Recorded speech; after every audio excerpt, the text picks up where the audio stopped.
আমার বাপ যেদিন মারা যায়, বাপের মৃতদেহ সামনে ধরে সগলিক আমি কষ্ণ। আমার বাপ যার কাছ থেকে টাকা ধার লিছে বা যাই যাই টাকা পায়, সগলি আমার কাছে জানাবেন, আমি সগলি ঋণ শোধ করে দেবো। এই কথা শোনার সাথে সাথে আমার বোন হাত ঝাঁকি দেখলো, ভাই তুই শোধ করবো কেঙ্গা করে? তুই তো আজ 5 বছর ধরে চাকরি নাই, বেকার থাকে, এতগুলো টাকা তুই কেঙ্গা করে শোধ করবো? বোনকে আমি আস্তে আস্তে অভয় দিয়ে, কোনো চিন্তা করিস না বোন, বাপের সব ঋণ আমি শোধ করে দেবো, 1 টাকাও বাকি থামো না। পরের দিন সকালে ঘুমোর থেকে উঠতে না উঠতেই দরজা খুলে দেখি বারান্দার 4-5 জন লোক বসে আছে, পাওনাদার। দেখে আমার গাও ঘামে উঠলো।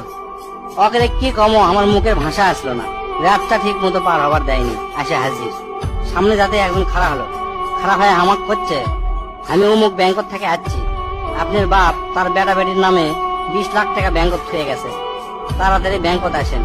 বাদ বাকি 4-5 জন যারা আছে তারা সকলি করছে আমাকে সমিতিতে আপনার বাপ 20 টাকা করে জমা করেছিল, আরেকজন করছে 50 টাকা করে জমা করেছিল, আরেকজন করছে 100 টাকা করে জমা করেছিল।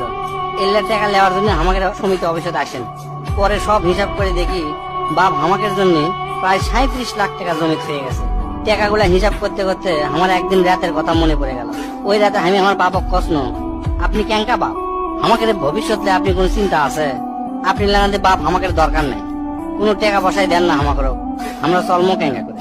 বাপ তখন মুস্কি হাসে কষলো, আমি আমার সাধ্য মতোই চেষ্টা করেছি, সময় হলে সব বুঝবার পারবো। সেই দিন ওই বাপের মুস্কি হাসে আমি বুঝবার পারিনি। সেই দিন রাত ঠিকই আছে, কিন্তু বাপটা আমার নাই। মাঝে মাঝে রাতের বেলা আকাশের দিকে তাকে কই, বাবা আজ পর্যন্ত তোমাকে বুঝতে পারলাম না, তোমার উপর খালি রাগই করে গেছি, কিন্তু তোমাকে জোরে ধরে কোনোদিন আই লাভ ইউ করতে পারলাম না।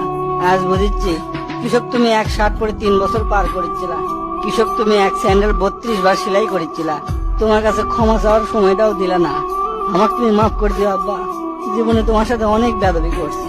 তার কয়েকদিন পর খোঁজলে দেখি আমার বাপ কারো কাছে 1 টাকাও বাকি করেনি, 1 টাকাও ঋণ করেনি, বরং অনেক মানুষক টাকা ধার দিছে, তারা এসে দিয়ে গেছে।